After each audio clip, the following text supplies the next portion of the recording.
మీ business ఏదైనా మీ ఊర్లో promotion చేయాలంటే అది సుమన్ టీవీతోనే సాధ్యం. ఇప్పుడే సంప్రదించండి. భారత ప్రధానమంత్రిగా మూడోసారి బాధ్యతలు స్వీకరించినటువంటి నరేంద్ర మోడీ గారి మంత్రివర్గంలో నాకు స్థానం కల్పించడం అనేది చాలా అదృష్టంగా భావిస్తున్నా. చాలా ఆనందంగా ఉంది.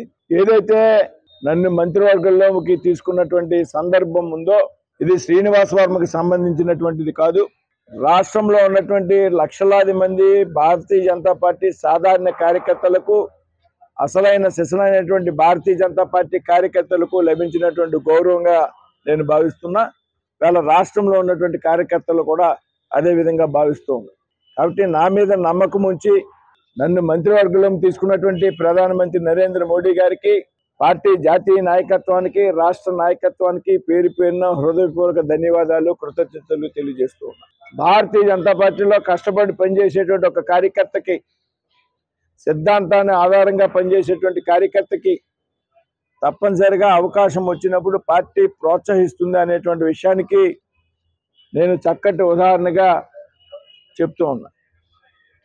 ఇవాళ నేను ఈ మంత్రివర్గంలో స్థానం సంపాదించాను అంటే నేను నర్సాపూర్ పార్లమెంట్ సభ్యుడిగా ఎన్నిక కావడం, నర్సాపూర్ పార్లమెంట్ సభ్యుడిగా ఎన్నిక కాబట్టే నాకు మంత్రివర్గంలో చేరడానికి అవకాశం వచ్చింది. కాబట్టి ముందుగా నన్ను నర్సాపురం పార్లమెంట్ స్థానంలో అత్యధిక మెజార్టీతో, రాష్ట్రంలోనే అత్యధిక మెజార్టీ వచ్చినటువంటి కొన్ని స్థానాల్లో నర్సాపురం చాలా ముఖ్యమైనటువంటి స్థానం. కాబట్టి నన్ను అంత మెజార్టీతో కనిపించేటువంటి నర్సాపురం పార్లమెంట్లో ఉన్నటువంటి ప్రజలందరికీ కూడా పేరు పేరున అదేవిధంగా 3 పార్టీల కార్యకర్తలు, భారతీయ జనతా పార్టీ, తెలుగుదేశం, జనసేన పార్టీ కార్యకర్తలకు, నాయకులకు అందరికీ కూడా కృతజ్ఞతలు, ధన్యవాదాలు తెలియజేస్తున్నాను. రాబోయేటువంటి 5 సంవత్సరాల కాలంలో నా పనితీరు ఆధారంగా ఏదైతే నా మీద నమ్మకం ఉంచి ప్రజలు నన్ను పెద్ద మెజార్టీతో గెలిపించారో వారందరి యొక్క విశ్వాసానికి అనుగుణంగా పనిచేసి వారి యొక్క రుణాన్ని తీర్చుకుంటాననేటువంటి విషయాన్ని సందర్భంగా చెప్తూ ఉన్నా. మంత్రివర్గం శాఖలు నిన్ననే కేటాయించడం జరిగింది. నాకు ఇచ్చినటువంటి ఏదైతే మా హెవీ ఇండస్ట్రీస్, భారీ పరిశ్రమలు ఉన్నదో ఉక్కు పరిశ్రమకు సంబంధించినటువంటి శాఖలు ఇవ్వడం జరిగింది. 2 కూడా చాలా కీలకమైనటువంటి శాఖలు. ఈ 2 శాఖలు కూడా, ఒకటి పరిశ్రమలకు సంబంధించి ఏదైతే గత 5 సంవత్సరాల్లో ఈ రాష్ట్రంలో ఉన్నటువంటి వైసీపీ ప్రభుత్వం ఉన్నదో ఈ వైసీపీ ప్రభుత్వ కాలంలో 5 సంవత్సరాల్లో రాష్ట్రంలో ఒక్క పరిశ్రమ కూడా కొత్తగా వచ్చినటువంటి సందర్భం లేదు. కొత్తగా పరిశ్రమలు రాకపోగా ఉన్న పరిశ్రమలే బయట రాష్ట్రాలకి తరలిపోయినటువంటి పరిస్థితి మనం అందరూ కూడా చూసాం. అమర్ రాజా బ్యాటరీస్ దీనికి ఒక చక్కటి ఉదాహరణ. కాబట్టి రాష్ట్రంలో ఉన్నటువంటి ఉద్యోగులు నిరుద్యోగులుగా మారేటటువంటి పరిస్థితి ఇవాళ రాష్ట్రంలో ఉంది. ఇవాళ రాష్ట్రంలో చంద్రబాబు నాయుడు గారు ఆధ్వర్యంలో ప్రభుత్వం ఏర్పడబోతా ఉంది.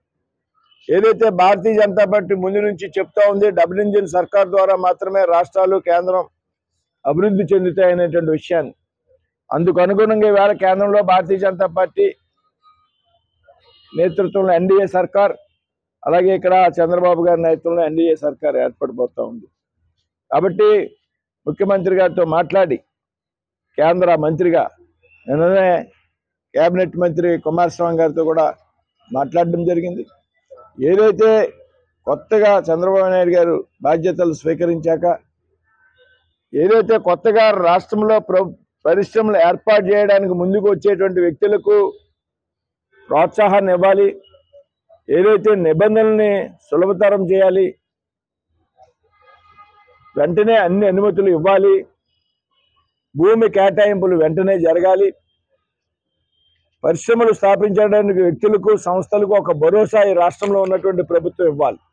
ఆ రకమైనటువంటి భరోసా ఇచ్చినప్పుడు మాత్రమే ఏ రాష్ట్రంలోనైనా పరిశ్రమలు ఏర్పాటు చేయడానికి సంస్థలకు ముందుకు వస్తాయనేటువంటి విషయాన్ని గమనించాలి. మరి చంద్రబాబు నాయుడు గారు కూడా చాలా చక్కటి విజన్ ఉన్నటువంటి వ్యక్తి.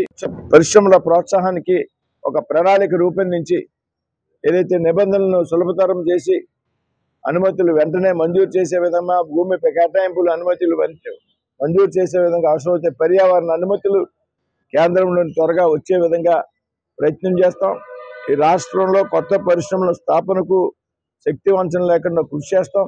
కొత్త పరిశ్రమల స్థాపన ద్వారా మాత్రమే ఏదైతే నిరుద్యోగ యువతకు ఉపాధి వచ్చేటువంటి అవకాశం ఉన్నది. కాబట్టి ఈ రాష్ట్రంలో కొత్త పరిశ్రమల ఏర్పాటులో కీలకమైనటువంటి పాత్ర నేను సదానంద గౌడ్ గారి ఆధ్వర్యంలో నేను కేంద్ర మంత్రిగా ఉన్నాను సంబంధిత శాఖకి.